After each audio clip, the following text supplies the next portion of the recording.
جان، عزت، آبرو سب کی حفاظت کے لیے ہم جو بھی قربانی دینی پڑی اس کی ذمہ داری ہم اٹھاتے ہیں.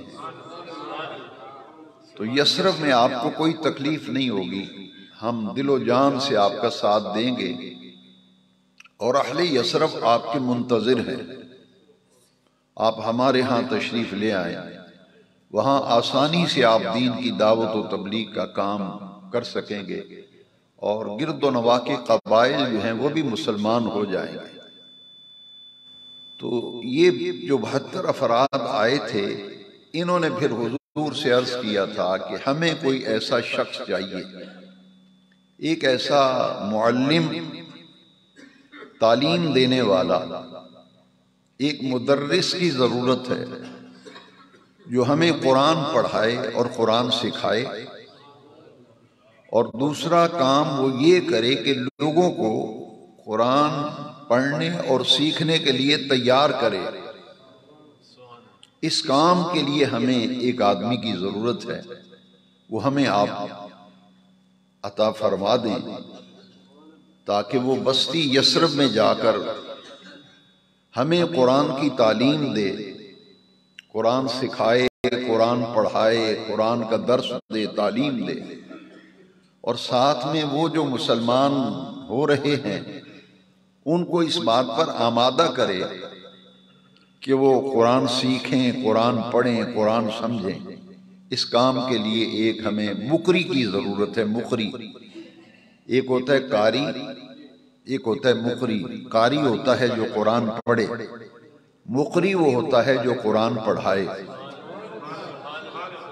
ہم پڑھانے والے کو بھی قاری کہتے ہیں، جبکہ پڑھانے والے کو عربی میں مقری کہتے ہیں. ان کا ایک مقری کی ضرورت ہے. معلم بھی کہتے ہیں، مدرس بھی کہتے ہیں، استاد بھی کہتے ہیں.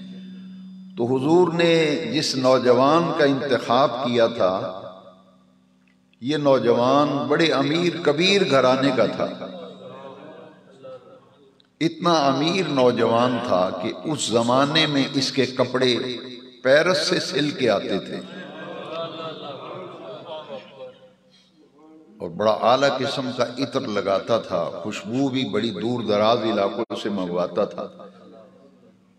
جس راستے سے گزرتا تھا لوگ اس کے پیچھے پیچھے صرف خوشبو سونگھنے کے لیے جاتے تھے.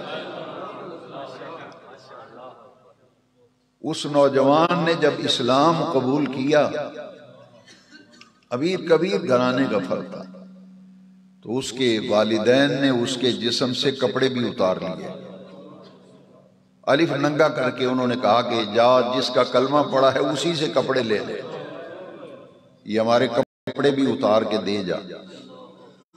حدیث شریف میں ہے کہ بالکل الف ننگا کر کے گھر سے نکال دیا. اب یہ نوجوان جو تھا، ان کا نام تھا مصعب بن عمیر رضی اللہ تعالی.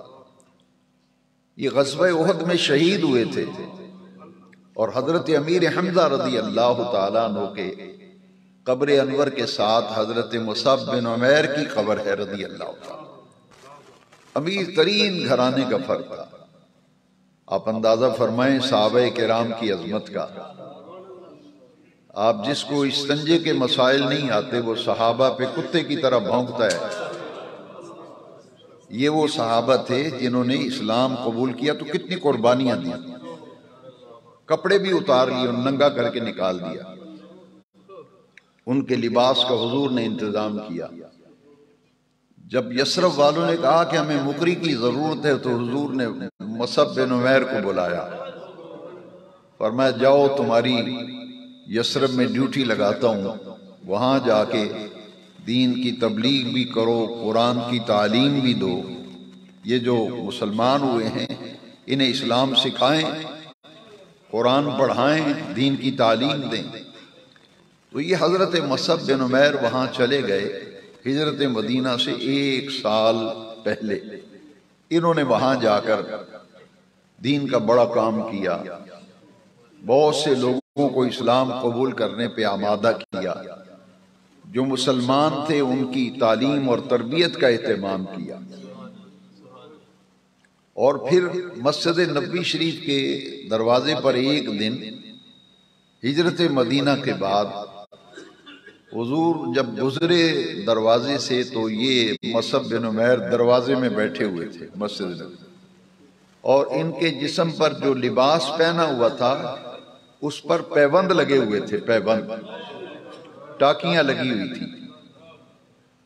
تو حدیث شریف میں ہے کہ حضور کی آنکھوں میں آنسو آ گئے، فرمایا یہ وہ شخص ہے جس نے اپنی جوانی دین کے لیے وقف کی ہے، جس نے گھر بار قربان کر دیا، ماں باپ نے نکال دیا گھر سے، لیکن دین اس قدر راسخ تھا کہ اس نے ساری زندگی قرآن پڑھنے پڑھانے میں کھپا دی تھی۔ اس لیے کتابوں میں لکھا ہے یہ وہ مقری ہے جس نے اپنی ساری زندگی ایک کام کے لیے وقف کی ہوئی تھی، وہ تھی کہ میں نے اللہ کے قرآن کی خدمت کرنی ہے، قرآن سکھانا ہے، سیکھنا ہے، پڑھنا ہے، پڑھانا ہے۔ تو انہی کو دیکھ کر حضور نے فرمایا، جو حضرت سیدنا عثمان غنی ذی النورین رضی اللہ عنہ حدیث کے راوی ہیں اور ابن ماجہ شریف میں حدیث ہے، پھٹا ہوا لباس دیکھ کر پیبند لگے ہوئے، تو حضور نے کیا فرمایا کہ یہ جو پیبند لگے ہوئے ہیں بظاہر ساری زندگی قرآن پڑھنے پڑھانے میں اس نوجوان نے وقف کی، جوانی اسی کام میں کھپا دی۔ وہ فرمایا خیرکم من تعلم القرآن وعلمہ، تم میں سے بہترین لوگ وہ ہیں جو قرآن سیکھتے ہیں، قرآن سکھاتے ہیں، بہترین لوگ وہ ہیں جو قرآن پڑھتے ہیں اور قرآن پڑھاتے ہیں۔ ایک سال انہوں نے ایسا کام کیا یثرب کی وادی میں کہ اسلام کے لیے راستے ہموار ہو گئے، اور ٹھیک ایک سال بعد پھر حضور نے اپنی مکی تبلیغی مکی زندگی کے 13ویں سال کے آخر میں حضور نے پھر مکہ مکرمہ کو خیر باد کہا اور ہجرت کی، اور اللہ کا وہ گھر جو شہر مکہ میں ہے اس کی زیارت کر کے حضور شہر یثرب کی طرف چلے گئے، بس یثرب بستی کی طرف۔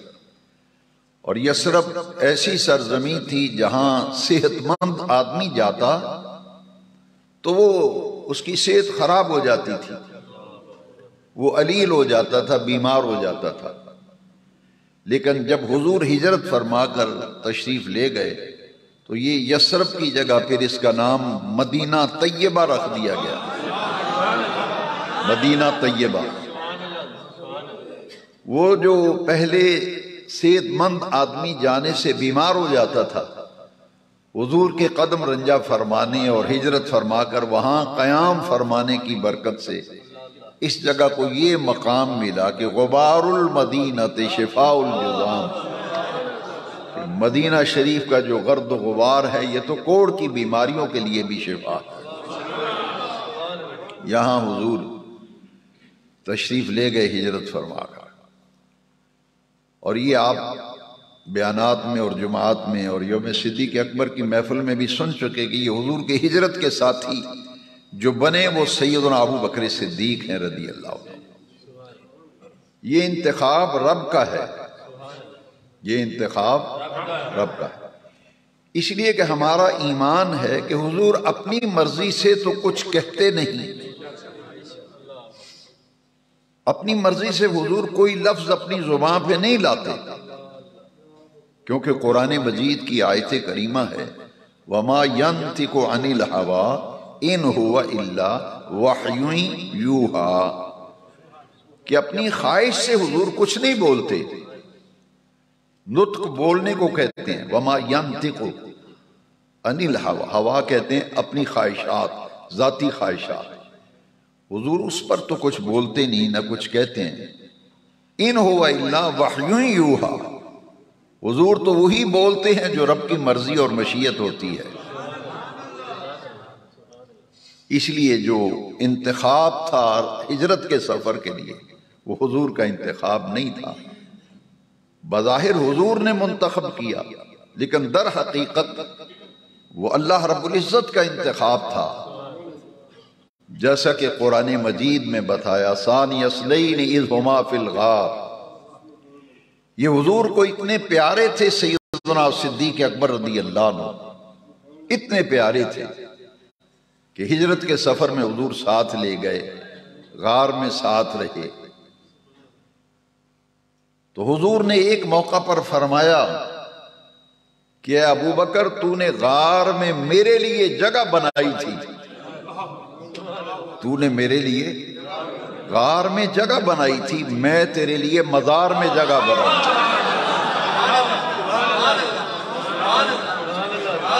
میں تیرے لیے مزار میں جگہ بناؤں۔ غار میں میری جگہ بنانے کے لیے تو پہلے گیا تھا، اور میں مزار میں تیری جگہ بنانے کے لیے مزار میں پہلے جاؤں گا۔ یہ فیصلہ تو عرش والے رب کا ہے۔ تو آج کا نوجوان پھر کیوں بہکتا ہے ان لوگوں کی باتوں میں؟ جس نے گھر بار لٹا دیا وہ چند کھجورے کھا گیا۔ کیسی امت کی بدبختی ہے، جس نے گھر کا گھر لٹا دیا۔ جس نے پوچھا ابو بکر کتنا مال لائے ہو؟ تو عرض کی حضور میں نے تو سوئی بھی نہیں چھوڑی گھر میں، پورا گھر قربان کر دیا۔ باغ فدق کا نام لے کر لوگ یہ کہتے ہیں کہ ابو بکر باغ کھا گیا۔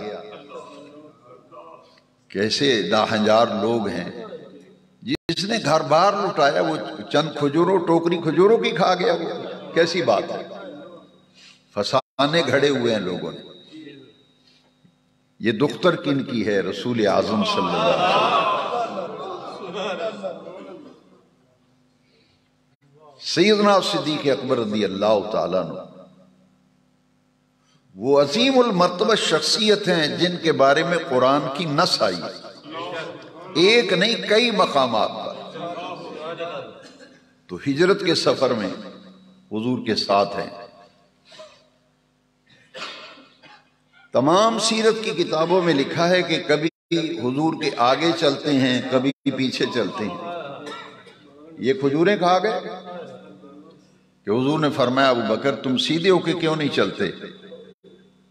سفر ہجرت کبھی میرے دائیں طرف چلنے لگتے ہو، کبھی بائیں طرف، کبھی آگے کبھی پیچھے، ایک جگہ چلو میرے ساتھ۔ صدیق اکبر نے عرض کی حضور چلتے چلتے جب خیال آتا ہے نا کہ دشمن یہاں نہ بیٹھا ہو تو میں دائیں طرف آ جاتا ہوں، جب یہ خیال آتا ہے کہ دشمن بائیں طرف یہاں نہ چھپا ہو تو پھر ادھر آ جاتا ہوں، جب یہ خیال آتا ہے کہ دشمن عقب میں تعاقب نہ کر رہا ہو تو پیچھے چلنے لگتا، اور جب یہ خیال آتا ہے کہ سامنے سے حملہ آور نہ ہو تو پھر آپ کے آگے آگے چلتا رہتا ہوں، اس لیے کہ جو حملہ ہو سب سے پہلے میرے اوپر ہو، آپ تک کوئی پہنچ نہ پائے۔ مال بھی ہمہ وقت حضور پہ قربان کرنے کے لیے بے قرار رہتے تھے، اور جان بھی ہمہ وقت حضور پہ قربان کرنے کے لیے تیار رہتے تھے۔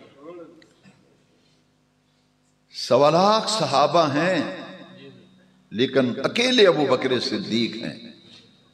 ام المومنین حضرت عائشہ صدیقہ فرماتی ہیں کہ میرے ابا جان ابو بکر کے مال میں حضور اس طرح تصرف کرتے تھے جس طرح اپنے مال میں آدمی تصرف کرتا ہے۔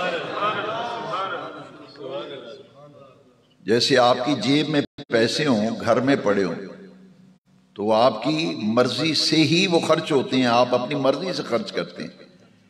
صدیق اکبر وہ ہیں کہ مال ابو بکر کا تھا اور ان کی جیب میں سے اور ان کے مال میں سے حضور اس طرح خرچ کرتے تھے جس طرح آدمی اپنا مال خرچ کرتا ہے۔ وہ باغ فدق کھا گیا، کھجوریں کھا گیا۔ جس نے اسلام قبول کیا تو گھر میں اور جیب میں ٹوٹل رقم جو تھی کرنسی وہ 40,000 تھی، ٹوٹل رقم جمع پونجی 40,000۔ حدیث میں ہے فلما اسلم، بس جب انہوں نے اسلام قبول کیا، مسلمان ہوئے حضرت ابوبکر، فلہو 40,000 دینار، ان کے پاس 40,000 دینار جمع تھے۔ فَأَنْفَقَهَا عَلَى رسول اللہ صلی اللہ علیہ وسلم، وہ سارے کا سارا حضور پہ خرچ کر دیا، وہ سارے کا سارا خرچ کر دیا۔ غزوہ تبوک کے موقع پر گھر بار لٹا دیا۔ حضرت عمر نے بھی کہا کہ حضرت عثمان بھی بیٹھے تھے، حضرت عمر نے حضرت عثمان سے کہا کہ بھائی عثمان، ہم قیامت تک خرچ کرتے رہیں تو ہم ابو بکر سے کبھی آگے نہیں بڑھ سکتے، کبھی بھی آگے نہیں بڑھ سکتے۔ ہر موقع پر مال خرچ کرنے میں ابو بکر پہلے نمبر پہ، سفر میں، خلوت میں، جلوت میں، ہر وقت ساتھ، یہاں تک کہ جبریل امین آئے حضور کی بارگاہ کہ حضور یہ ابو بکر آپ کو اتنا پیارا ہے، اتنا پیارا ہے، یہ کبھی آپ سے جدائی نہیں ہوا، رب نے فیصلہ کیا ہے مرنے کے بعد بھی جدا نہیں ہوگا۔ مصطفیٰ کے ہم سفر، مصطفیٰ کے ہم سفر، یہ تو وصال کے بعد بھی جدا نہیں ہوں گے۔ یہ انتخاب عرش والے رب کا ہے، یہ قبر میں بھی آپ کی آغوش میں آرام کرے گا۔ پھر ابو بکر کے بعد آپ کو عمر بہت پیارا ہے، تو مرنے کے بعد یہ جدائی نہیں ہوگی، عمر بھی وہی ہوگا۔ مولا علی کے صاحبزادے ہیں محمد بن حنفیہ، انہوں نے ایک دن حضرت علی سے یہ سوال کیا کہ حضور کے بعد سب صحابہ میں افضل کون ہے؟ تو حضرت مولا علی کرم اللہ تعالی وجہ کریم نے فرمایا کہ سب سے افضل اور سب سے بہتر حضور کے بعد تمام صحابہ میں اگر کوئی ہے تو وہ ابو بکر صدیق ہیں۔ تو فرمایا ان کے بعد کون ہیں؟ فرمایا ان کے بعد پھر عمر بن خطاب ہے۔ اب سوال الٹ دیا، محمد بن حنفیہ نے سوال پلٹ کے پھر کیا۔ پہلے پوچھا کہ حضور کے بعد افضل کون؟ مولا علی فرماتے ہیں ابو بکر۔ پوچھا ان کے بعد کون افضل؟ فرمایا عمر۔ اب سوال کو پلٹ دیا محمد بن حنفیہ، کہتے ہیں ابا جان پھر عمر کے بعد آپ افضل ہیں؟ پھر عمر کے بعد آپ افضل ہیں؟ مولا علی فرماتے ہیں نہیں، ایک ابھی رہتا ہے۔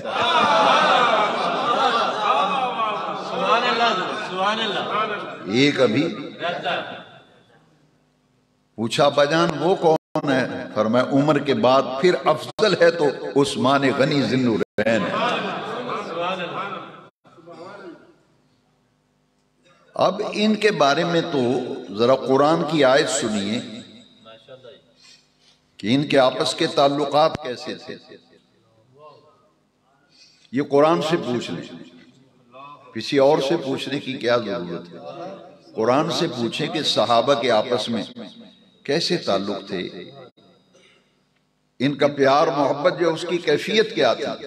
تو 26ویں پارے میں سورہ فتح کے آخری رکوع کی جو آخری آیت کریمہ ہے اس میں ہے رحماء بینہم، رحماء بینہم، بینہم کا معنی ہے آپس میں، بینہم کا معنی ہے ان کے درمیان کیا کیفیت تھی، بیان رب کا قرآن کر رہا ہے۔ رحماء بینہم، آپس میں بڑے رحم دل،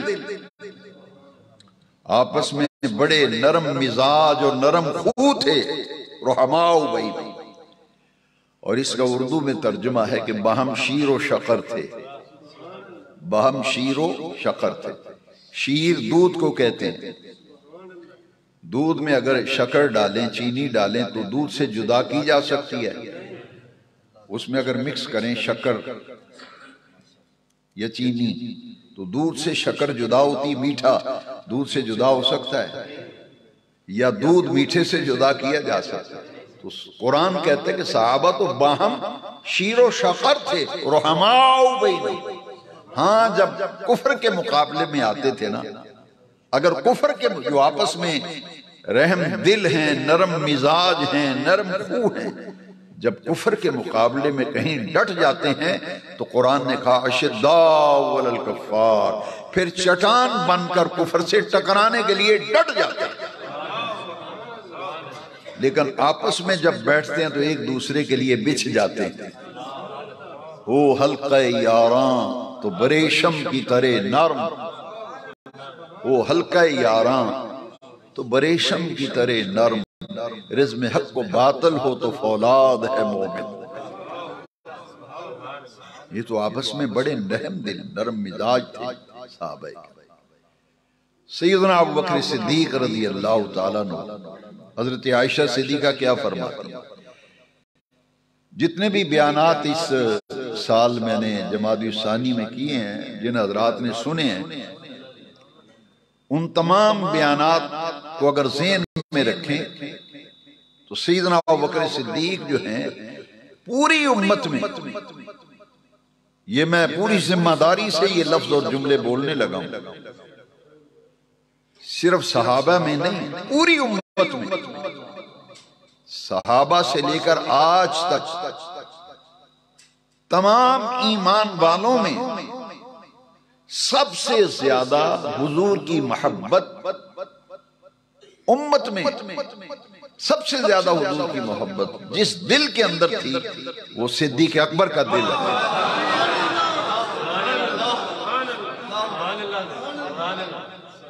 یہ کیفیت ہوتی ہے اور یہ جدا جدا کیفیت ہوتی ہے،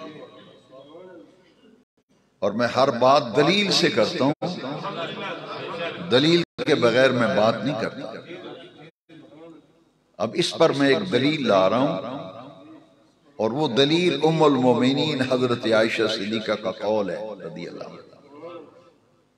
فرماتی ہیں ایک لوگوں کا سورج ہے اور ایک ہمارا سورج ہے۔ حضرت عائشہ صدیقہ کے وہ میں جملے آپ کو سناتا ہوں عربی میں، چونکہ ان کی مادری زبان عربی تھی نا۔ فرماتی ہیں لنا شمس، شمس سورج کو کہتے ہیں، لنا کا معنی ہے ہمارا، ہمارے لیے یا ہمارا، لنا شمس وللآفاق شمس، فرماتی ہیں ایک ہمارا بھی سورج ہے، ایک لوگوں کا سورج ہے اور ایک ہمارا سورج، لنا شمس وللآفاق شمس، فرماتی ہیں ایک لوگوں کا سورج ہے، ایک ہمارا سورج ہے، وَشَمْسِي تَطْلُعُ بَعْدَ الْعِشَاءِ، وَشَمْسِي تَطْلُعُ بَعْدَ الْعِشَاءِ، لوگوں کا سورج صبح طلوع ہوتا ہے، فرماتی ہیں ہمارا سورج عشاء کے بعد طلوع ہوتا تھا۔ وَشَمْسِي، شمسی کا معنی ہے ہمارا سورج، تطلع طلوع ہوتا تھا بعد العشاء، عشاء کے بعد۔ وہ سورج کون ہے؟ سیدنا صدیق اکبر رضی اللہ عنہ، حضرت عائشہ صدیقہ کے باپ۔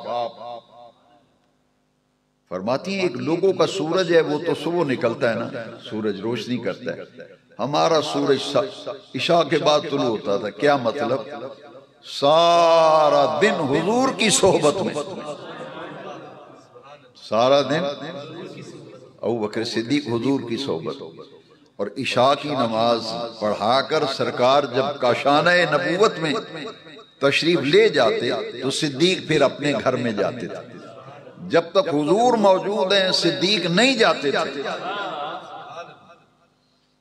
موجود رہتے تھے، تو عشاء کے بعد گھر جانے کا موقع ملتا تھا۔ اس لیے حضرت عائشہ فرماتی ہیں کہ وَشَمْسِي تَطْلُعُ بَعْدَ الْعِشَاءِ، عشاء کے بعد ہمارے ابا گھر آتے تو رات کیسے بسر ہوتی تھی؟ آرام سے سوئے رہتے تھے۔ فرماتی ہیں رات بھر وہ جو ایک رات کا حصہ حضور سے جدا رہنا پڑتا تھا نا، حضرت عائشہ فرماتی ہیں ہنڈیا چولہے کے اوپر چڑھائی ہوئی ہو، اور جب پانی ابلتا ہے نا، پرانے زمانے میں ہماری مائیں بہنیں جو ہیں وہ مٹی کی ہنڈیا پہ جب ہانڈی پکاتی تھی، میں نے بھی اپنے بچپن میں دیکھا، وہ ہانڈی جب ابلتی تھی اس میں سالن جوش کھاتا تھا تو اس میں آواز پیدا ہوتی تھی، حضرت عائشہ فرماتی ہیں جس طرح ہنڈیا چولہے پہ ہو اور اس میں سے کوئی چیز ابلنی ہو اس کی آواز آتی ہے نا، فرماتی ہیں میرے باپ ابو بکر حضور کی جدائی میں اس طرح ساری رات روتے رہتے تھے، ان کے سینے سے رونے کی آوازیں نکلتی تھی رات بھر، اور جیسے ہی فجر کا وقت ہوتا تھا تو ہمارے ابا کی جان میں جان آتی تھی اور حضور کی مجلس میں جا کے بیٹھتے تھے۔ تو حضور سے جدائی تو کبھی سیدنا صدیق اکبر رضی اللہ عنہ، پوری سیرت صحابہ پڑھ لیں، صحابہ کرام میں سے اکیلے ابو بکر نظر آئیں گے جو کبھی بھی حضور سے الگ نہیں ہوئے،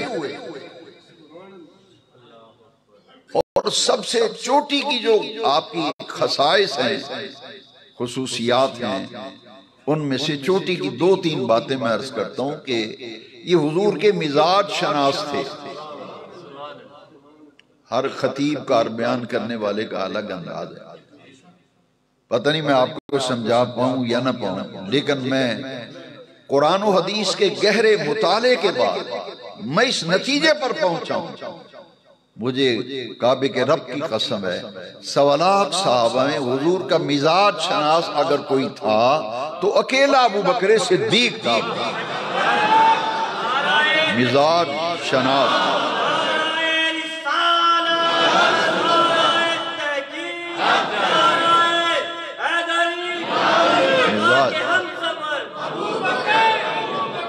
مزاج شناس نبوت ان کا لقب ہے، یہ تو آپ کو ہر کتاب میں ملے گا کہ ابو بکر مزاج شناس نبوت، حضور کے مزاج کو، شناس کا معنی ہے پہچاننے والا، مزاج شناس، حضور کے مزاج کو، حضور کی طبیعت مبارکہ کو سب سے زیادہ سمجھنے والا 1.25 لاکھ صحابہ میں اکیلا ابو بکر صدیق تھا۔ اور پھر اس سے بھی ذرا اوپر کے درجے میں آ کر سنیں کہ حضور کا رازدار اگر کوئی تھا، رازدار 1.25 لاکھ صحابہ میں حضور کا رازدار اور رازدان اگر کوئی تھا، اس کا نام بھی ابو بکر صدیق تھا۔ بندہ محبت میں آ کے کوئی بات ظاہر کر دیتا ہے، راز نکل جاتا ہے کسی طرح۔ سیانے لوگ کہتے ہیں جی کندہ نوی قانون دینا کہتے ہیں نا، لیکن اللہ کی عزت کی قسم ہے ممبر پہ بیٹھا ہوں، قرآن و حدیث کا دامن تھام کے کہتا ہوں صدیق وہ ہے جس نے حضور کے راز کو سوئی کے ناکے کے برابر بھی کبھی آؤٹ نہیں ہونے دیا، اور کئی راز ایسے ہیں جو صدیق سینے میں لے کے قبر میں چلا جاتا ہے، کئی راز ایسے ہیں۔ میں اپنے آقا کی اس حدیث کو کیسے بھولوں؟ سرکار نے فرمایا بے نیاز رب نے میرے سینے میں جو کچھ عطا کیا تھا، میرے رب نے میرے سینے میں جو کچھ مجھے عطا کیا، میں نے وہ سب حکمت کے خزانے ابو بکر کے سینے میں انڈیل دیے ہیں، میں نے وہ ابو بکر صدیق کے سینے میں، یہ حضور کے رازدار، حضور کے مزاج شناس، ان کی لوگوں کو اب بھی نہیں سمجھ آئی۔ فرمایا ابو بکر تو غار میں بھی میرا ساتھی ہے، حوض کوثر پہ بھی میرا ساتھی ہوگا۔ جنت میں جب سرکار دروازہ جنت پہ دستک دیں گے، حدیث شریف ہے، تو حضور کے بعد جو جنت کے دروازے پہ دستک دے گا وہ ابو بکر صدیق ہوگا۔ جب قبریں کھلیں گی، میدان محشر میں لوگ جائیں گے، تو حضور کے ساتھ میدان محشر میں کون جائے گا؟ فرمایا میرے دائیں طرف ابو بکر ہوگا، بائیں طرف میرے عمر ہوگا۔ ہاکذا نبعث یوم القیامہ، قیامت کے دن اس طرح ہم اپنی قبروں سے نکل کر جنت میں جائیں گے، میدان محشر میں جائیں گے اس طرح سے۔ اب جہاں میں نے بیان شروع کیا تھا وہیں ختم کروں گا، جو لوگ پہلے آئے انہوں نے تو سن لیا ہے۔ میں نے کیا عرض کیا تھا کہ 1.25 لاکھ نبیوں میں اکیلے آمنہ کے لال ہیں تاجدار کائنات ہیں جنہوں نے تبلیغ اور دعوت کی بنیاد پر ریاست کی بنیاد رکھی تھی۔ کسی نبی نے حکومت قائم نہیں کی، وہ الگ دو انبیاء ہیں۔ کچھ انبیاء ایسے ہیں جن کو نبوت بھی دی گئی اور بادشاہت بھی دی گئی، نبوت بھی دی گئی اور بادشاہت بھی، بادشاہ تھے وہ، لیکن ریاست کی بنیاد تبلیغ کی بنیاد پر، ریاست کی بنیاد اپنی دعوت اور اپنی تبلیغ کی بنیاد پر 1.25 لاکھ نبیوں میں اکیلے حضور ہیں جنہوں نے اپنی تبلیغ اور اپنی دعوت کی بنیاد پر ریاست کی بنیاد رکھی تھی۔ اور جب وصال کا وقت قریب آیا، ہجرت کے 10ویں سال حضور نے حج فرمایا، ہجرت کے 10ویں سال، یہ 10 سال ہی تو حضور مدینہ شریف میں رہے۔ جب حج فرمایا تو آخری آیت کریمہ قرآن مجید کی میدان عرفات میں نازل ہوئی حج کے موقع پر۔ اس کے بعد نزول قرآن کی تکمیل ہو گئی، قرآن مکمل ہو گیا۔ یہ آخری آیت ہے نزول کے اعتبار سے، الیوم اکملت لکم، آج ہم نے تمہارے لیے تمہارے دین کو مکمل کر دیا۔ الیوم اکملت لکم دینکم، تمہارا دین مکمل ہو گیا۔ واتممت علیکم نعمتی، ہماری نعمتیں بھی آج تکمیل کے آخری مرحلے میں پہنچ گئی۔ وردیت لکم الاسلام دینا، اور ہم نے ایمان والوں کے لیے جو دین پسند کیا ہے اس دین کا نام دین اسلام ہے۔ اب یہ آیت نازل ہوئی اور حضور نے بتایا کہ یہ آیت نازل ہوئی، قرآن مکمل ہو گیا۔ حضرت عمر پھوٹ پھوٹ کر رونے لگے۔ صحابہ نے پوچھا اس میں رونے والی کیا بات؟ یہ تو خوشی کا موقع ہے، اس آیت میں تو خوشخبری ہے، دین مکمل ہو گیا، نعمت مکمل ہو گئی، ہمارے لیے دین اسلام پسند کر، تو رونے کی کیا بات ہے؟ حضرت عمر رونے لگے تھے۔ پوچھا تمہیں کیا بتا؟ رو اس لیے رہا ہوں کہ نبی جس مقصد کے لیے آتا ہے، نبی کو جس مقصد کے لیے اس کی بعثت ہوتی ہے، جب وہ مقصد پورا ہو جاتا ہے پھر نبی دنیا میں نہیں رہتا۔ انہوں نے کہا کہ یہ آیت بتاتی ہے دین مکمل ہو گیا، نعمت مکمل ہو گئی، جس کام کے لیے حضور آئے تھے وہ کام مکمل ہو گیا، لہٰذا اب حضور ہمارے درمیان زیادہ دیر نہیں رہیں گے۔ اس آیت سے پتہ چلا کہ حضور کا وصال جو ہے وہ بالکل قریب آ گیا ہے، دین مکمل ہو گیا ہے، جس مقصد کے لیے حضور آئے تھے وہ مکمل ہو گیا، اب حضور چلے جائیں گے، اب دنیا میں نہیں رہیں گے۔ چشم فلک نے دیکھا کہ حضرت عمر کی بات بالکل درست ہوئی۔ ذی الحج میں حج ہوتا ہے نا، 9 ذی الحج کو یہ آیت کریمہ نازل ہوئی تھی، اور اس کے بعد کون سا مہینہ ہے؟ محرم۔ اس کے بعد کون سا مہینہ ہے؟ سفر۔ سفر کے بعد ربیع الاول میں پھر میرے آقا کا وصال ہو گیا۔ ذی الحج کے 20 دن، پھر محرم کا مہینہ، پھر سفر کا مہینہ، 2.25 مہینے کے بعد حضور کا وصال ہو گیا۔ تو حضرت عمر نے پہلے بتا دیا تھا کہ یہ آیت کا نزول بتاتا ہے کہ دین مکمل ہے، حضور تشریف لے جائے۔ اب بڑے غور سے سن لیں آخری بات کہ وہ ریاست 1.25 لاکھ نبیوں میں جو حضور نے جس ریاست کو قائم کیا تھا، جس ریاست کی بنیاد رکھی تھی، تو حضور تو دنیا سے جا رہے تھے، حضور دنیا سے، حضور نے بتا دیا تھا دین مکمل ہو گیا۔ اب ضرورت تھی کہ حضور کے بعد اس ریاست کے نظام کو کون چلائے گا، اس ریاست کو کون سنبھالے گا؟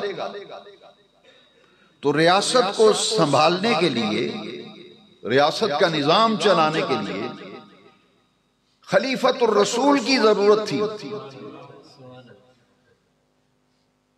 کہ رسول اللہ کا وہ عظیم خلیفہ ہو جو حضور کے قائم کی ہوئی ریاست اور اس ریاست میں نظام حکومت کیا تھا، نظام ریاست کیا تھا؟ وہ تو دین تھا جو حضور لے کے آئے۔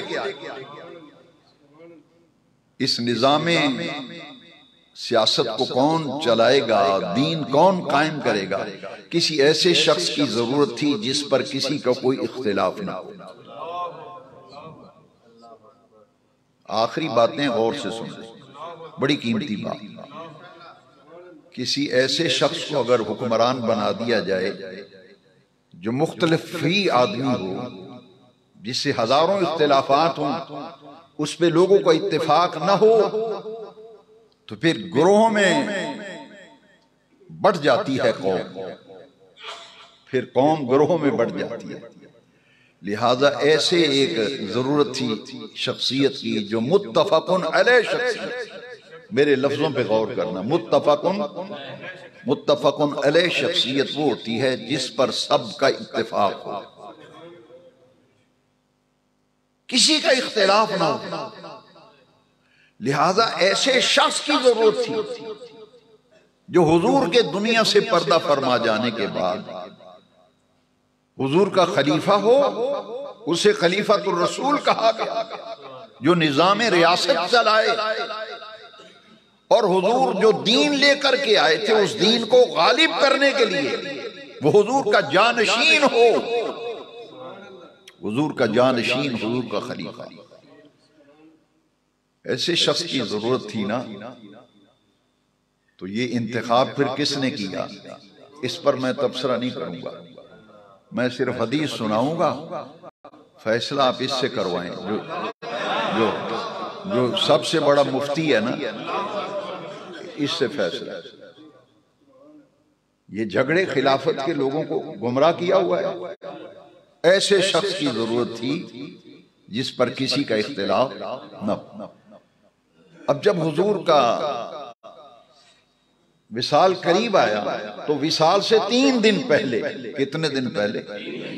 صرف 3 دن پہلے، اللہ اکبر، صحابہ نے تو کبھی سوچا بھی نہیں تھا کہ حضور مسجد میں نہیں آئیں گے، لیکن پوری اعلان نبوت کے بعد 23 سالہ زندگی میں یہ پہلا موقع آیا تھا کہ حضور اپنی ظاہری حیات کے 3 دن آخری جو ہیں یہ مسجد میں تشریف نہیں لا سکے۔ علالت غالب آ گئی، نکاحت اور کمزوری بہت غالب تھی، کیونکہ جانے کا وقت آ گیا تھا، انتظام سارے مکمل تھے۔ تو جب حضور تشریف نہیں لائے مسجد میں تو صحابہ کرام رونے لگے، کیونکہ حضرت بلال کا یہ طریقہ تھا کہ اذان کہہ کر مسجد کے حضور کے گھر کے دروازے کے سامنے جا کے عرض کرتے تھے حضور نماز کے لیے صحابہ جمع ہیں۔ تو 3 مرتبہ بلال نے جا کے کہا حضور صحابہ جمع ہیں، تشریف لائیے اور نماز پڑھائیے، لیکن اندر سے جواب نہیں آیا۔ جب جواب نہیں آیا تو صحابہ کے خیالات کہیں بہت دور چلے گئے، بہت دور چلے گئے، صحابہ رونے لگے۔ حضور نے حضرت عائشہ سے پوچھا یہ مسجد سے جو آہوں، سسکیوں اور رونے کی آوازیں کیسی ہیں؟ حضور صحابہ جمع ہیں، 3 مرتبہ بلال آ کے بتا گیا کہ صحابہ جمع ہیں نماز کے لیے، آپ کا انتظار ہو رہا ہے، تو آپ تشریف نہیں لے گئے نا نکاحت کے باعث، اس لیے صحابہ رو رہے ہیں، آوازیں آ رہی ہیں۔ حضور نے فرمایا تو یہ کیا چاہتے ہیں آپ؟ حضور وہ چاہتے ہیں کہ آپ تشریف لائیں اور نماز پڑھا دیں۔ فرمایا میں اپنی طبیعت میں نکاحت اور ذوف پاتا ہوں۔ فرمایا مرو ابا بکر فلیصلی بالناس، جاؤ ابو بکر صدیق کو کہو میرے مصلی پہ کھڑا ہو کر میرے غلاموں کو نماز پڑھا دے۔ یہ اشارہ سمجھیے آپ۔ حضرت عائشہ صدیقہ نے کہا حضور میرے باپ رقیق القلب ہیں، وہ تو نماز نہیں پڑھا سکیں گے، وہ تو آپ کی جدائی برداشت نہیں کرتے، باپ میرے ہیں، میں جانتی ہوں وہ غش کھا کے گر جائیں گے۔ حضور نظر ثانی فرمائیں، کسی اور کو امام مقرر فرما دیں۔ حضور نے فرمایا یا باللہ والمومنون الا ابا بکر، یا بلّاہ والمومنون الا ابا بکر. میرے آقا نے فرمایا عائشہ میں کیا کروں، کسی اور کی ڈیوٹی کیوں لگاؤں؟ ابو بکر کے ہوتے ہوئے کسی کے امام بننے پر نہ عرش والا راضی ہے نہ فرش والے راضی ہیں.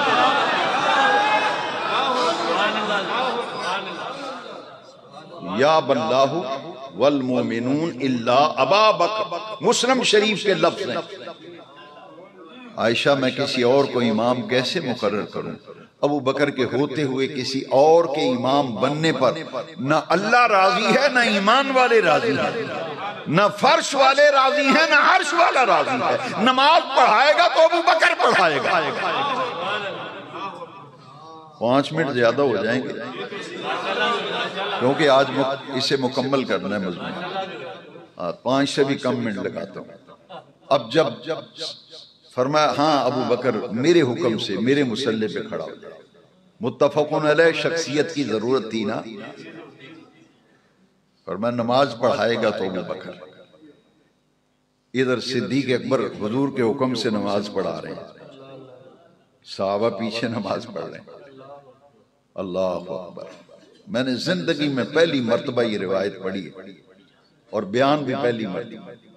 جبریل آ گئے اور عرصی حضور جس امام کو آپ نے مقرر کیا ہے نا، ٹھیک ہے آپ کی طبیعت بڑی کمزور ہے، نکاہت ہے، آپ اٹھنے کی ہمت سقط نہیں فرما رہے، لیکن حضور میں آیا ہوں رب کے حکم سے، ذرا جا کے دیکھیے تو صحیح آپ کا مقرر کیا ہوا امام مصلی پہ سجدہ کیسے ہے. حضور آئیے تو صحیح. زندگی میں پہلی مرتبہ بیان کرنا، پڑھی پہلی دفعہ. حضور چلیے تو صحیح ذرا دیکھیں.